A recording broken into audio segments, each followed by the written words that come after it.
are receiving excellent care. We're going to have a total of 6 speakers for you today. Myself, I'm Captain Eric Scott. I'm going to give you a little bit of an incident overview of what transpired, followed by Fire Chief Kristen Crowley, Mayor Karen Bass, then the trauma surgeon Dr. Molly Dean, followed by the council member Tim McOsker, who oversees the area of the incident, and lastly we'll have Spanish by firefighter David Ortiz.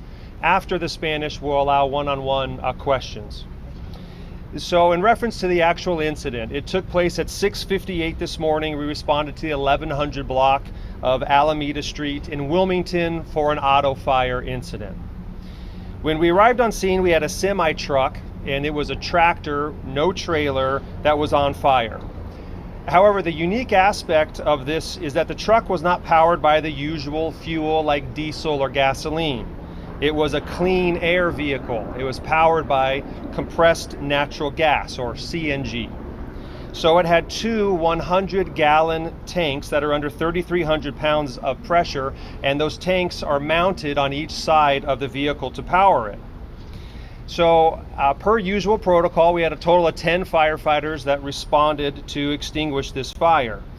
However, 6 minutes after arriving on scene, one of those CNG tanks exploded, and it tragically injured 9 of our members, 2 of them critically. Now, the truck driver, who was an adult female, fortunately was not injured. She noticed some abnormalities of the tanks. She exited, called 911, and she remains on scene cooperating.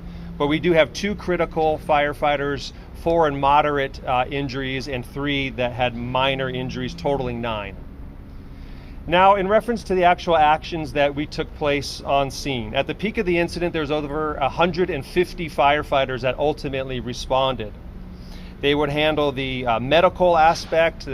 Essentially, we had a mass casualty incident, tragically, of our own members to quickly triage, treat, and transport them. We had fire suppression issues to take care of with hose lines to extinguish small fire. And then we have a large hazardous materials component. Now, we did have flames that continued from one of those cylinders, the non-exploded one, for several hours. We then established a 500-foot perimeter around that blast zone to ensure safety. Now, it's important to mention too, there was no homes in immediate danger that are in that area. So therefore, there was no formal evacuation needed. And we're proud to say that there was no civilians that were injured. Currently, we still have firefighters on scene along with our friends from law enforcement that are keeping the public outside that perimeter. And this does remain an active incident. And at this point, I'd like to turn this over to the fire chief of the Los Angeles City Fire Department, Kristen Crowley. Well, hello everyone, and thank you so much for being here. Today is a day, I think, where all of us can take a moment to recognize how intrinsically dangerous firefighting can be. This morning, 10 of our firefighters responded to a reported auto fire in the harbor area. During fire suppression operations aimed at extinguishing the tractor trailer, a significant explosion occurred, injuring 9 of our LAFD firefighters. Now, when this incident occurred, the LAFD enacted our plan. Unfortunately, at times, we have to think forward to what can happen at any moment to our people. We already had a plan in place. We focused on 3 initial areas. 1, to stabilize the incident and to ensure public safety.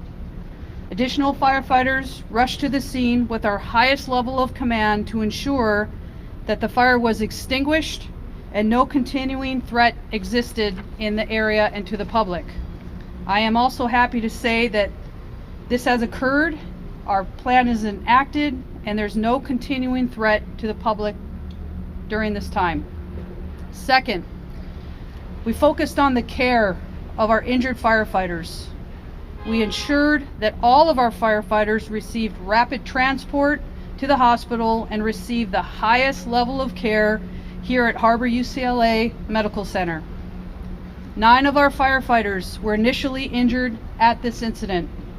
One of those firefighters received specialized care at the burn center, and he has already been airlifted to LA General Hospital for further care.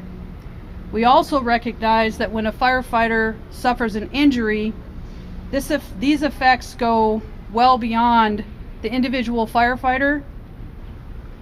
These families are impacted as well as our fellow firefighters. As our plan calls for, when we have a significant firefighter injury, we assembled an LAFD and city family, a holistic approach to ensure that we support our firefighters and their families. Third, we focus today, and one of our main focuses is to initiate a significant incident review team to look at the circumstances of today's events. This team is highly trained, and they will look at every single aspect of this incident and gather the opportunities for improvement and lessons learned. Now, I've taken the opportunity to meet with every single one of our 9 members and to look at them and their faces was something that I will never forget.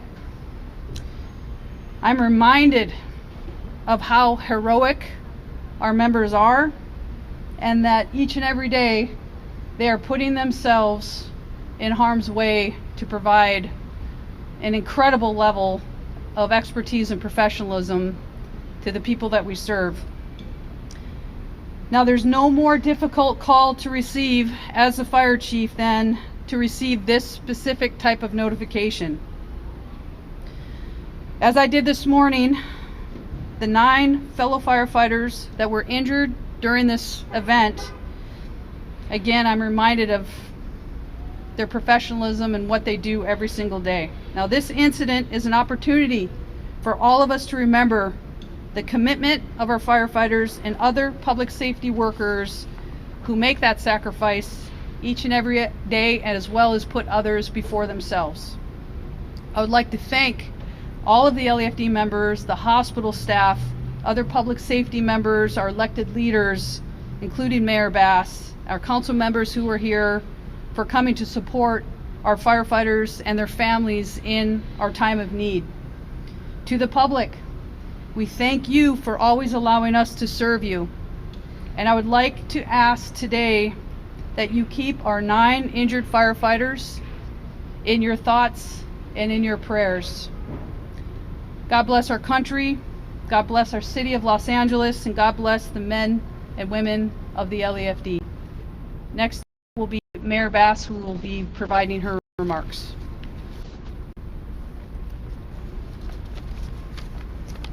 Thank you, Chief Crowley.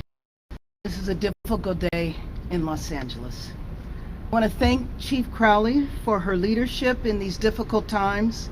We've been in touch throughout the morning, and I've also been in touch with the union leadership as well. I'm here with a simple message to our firefighters in the building behind me and in fire stations across our city, watching the news this morning unfold.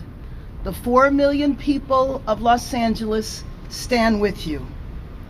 While Angelenos were barely waking up and making their first cup of coffee, our LAFD firefighters were courageously responding to this blaze, putting their lives on the line to protect each one of us, as they do every single day. I want to acknowledge the families of the firefighters who were injured this morning and all of their firefighter colleagues. Our thoughts are with you as we all hope for a rapid recovery for all involved, and I will say that Angelenos are offering their thoughts and prayers as well for you who are injured, your families, and all of LAFD today. What happened this morning is a risk that our firefighters take every single day, and again, we are grateful as a city and as a region for their service. I know some of our firefighters that were injured this morning are in various states of surgery and recovery, and I will say that there is no better staff than the one here at Harbor UCLA Medical Center and LAC USC Medical Center. I want to thank the nurses, the doctors, the surgeons, everyone working together to respond to this incident.